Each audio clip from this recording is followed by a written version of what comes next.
Prepare to discover something that will shake all your certainties. What I saw after death surpasses any rational explanation and challenges everything we've been taught about the afterlife. It doesn't even remotely correspond to the ideas many propagate. In the supernatural realm, even heaven can be a greater mystery than we imagine, a place that, contrary to popular belief, can deeply shock. I had no doubt that it was real and true, but the image that unfolded before my eyes only vaguely resembled the traditional descriptions of paradise we've heard throughout our lives. After experiencing this unique experience, I can confidently state that most of what is said about the higher spheres of the other world is nothing more than illusions or outright lies. These words are not mere speculation, but rather the true accounts of someone who, like me, has visited the unknown. Geologist Arthur Jensen, a serious scientist who always rejected the idea of the soul and life after death. A skeptic, he despised both religious beliefs and esoteric visions. However, in August 1932, his destiny changed completely. Arthur suffered a serious car accident that led to total cardiac arrest. During that dark moment, he experienced a near-death experience that took him directly to the supernatural realm. From there, he returned with revelations so profound that they still take his breath away. He described the structure of paradise in such vivid detail that it seemed unbelievable, but he himself said he felt it all, exactly like that.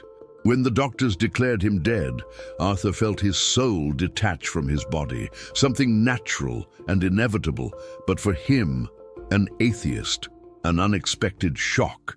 He confessed that he feared he would completely lose connection with his body and actually die. However, nothing bad happened. His true essence slowly rose out through the top of his head, and he felt his connection with matter broken forever. He began to rise first above his own body, then above the hospital, and then higher, until the earth disappeared completely. During this ascent, his consciousness underwent a transformation, as if tuned to an entirely new frequency, clearer and deeper. It was at that moment that he saw a new world, brighter, more real, more alive than anything he had known. Shortly thereafter, Arthur found himself in a vast, splendid field where two tall, snow-capped mountains dominated the horizon. Their slopes were adorned with plants and flowers of a beauty beyond words. Despite the distance of tens of kilometers, he could see each flower with incredible clarity. As his metaphysical vision sharpened, Arthur was able to examine the landscape in detail, his soul filling with wonder and ecstasy. Then he became aware of the presence of other people, beings who, by all appearances, had attained a high spiritual level. Some of them approached, and he noticed they appeared to be in their 20s or 30s, but they moved with an almost supernatural lightness and grace. One of these beings explained to Arthur that he was in a different world, where fatigue doesn't exist, where it's possible to read minds and instantly travel anywhere. However, these abilities belonged only to those who inhabit paradise. He also learned that many ideas about heaven are wrong. Contrary to what many imagine, paradise is not a place of laziness or carefree rest. These beliefs are typical of those who led empty and meaningless lives on earth. In the other world, people continue to work intensely to evolve spiritually, developing their qualities and talents. There is no room for laziness or selfishness. Heaven is a space of constant growth, effort, and improvement. As he contemplated all this, Arthur felt a strange familiarity, as if this place were already familiar to him. It was an epiphany. He understood that heaven is his true home, and that life on earth is only a temporary passage. He also discovered that the spiritual realm is eternal because its elements remain intact and do not dissipate, unlike earthly matter. He broke his atheism once and for all and asked the inhabitants of heaven about God. To his surprise, no one had ever seen the Creator, not because he doesn't exist, but because his greatness is so immense that not even the souls in heaven can see him. However, everyone senses a powerful energy that radiates love, kindness, and wisdom. This super vibration, as Arthur called it, permeates the entire universe, maintaining order and harmony. Arthur then understood that to understand God, one must be as great as he is, which requires hard work and constant self-improvement. Therefore, heaven is not a place of rest, but rather of intense spiritual evolution and closer proximity to the Creator. Furthermore, Arthur revealed that not all souls reach this wondrous place. One's destiny after death depends on the inner vibrations each person carries, a direct reflection of their actions, feelings, and thoughts during life. High vibrations indicate altruism, kindness, and growth. Low vibrations indicate selfishness, attachment to desires, and insensitivity. The other world is divided according to these vibrations.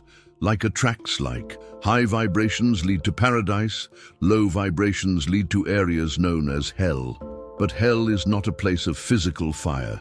It is a space of intense, penetrating cold. A cold that is a subtle energy caused by the absence of light and love. There reside souls dominated by hatred, greed, cynicism, and selfishness, still trapped in earthly desires and vices they can no longer satisfy. This internal struggle generates an eternal fire, a relentless internal torment, even if the external environment is dark and cold. Arthur realized that these souls needed help, as they could not free themselves alone.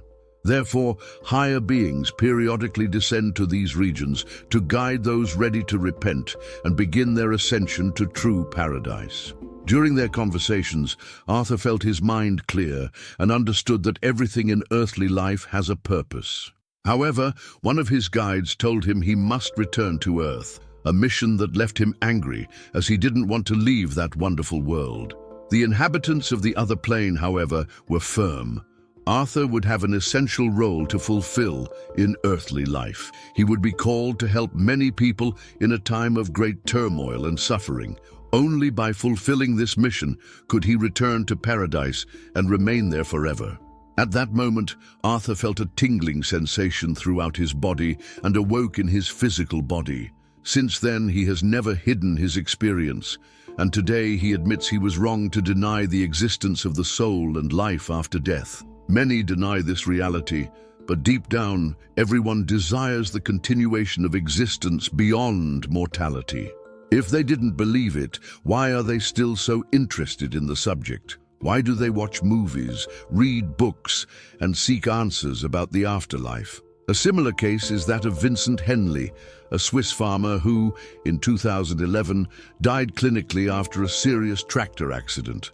During the experience, he visited paradise, saw beings of light and relatives he didn't recognize, but felt their welcoming presence. Higher powers sent him a golden light and told him he must return to fulfill a mission, to bear witness to what he had experienced through words and images. Although he had never painted, Vincent was guided to create otherworldly drawings.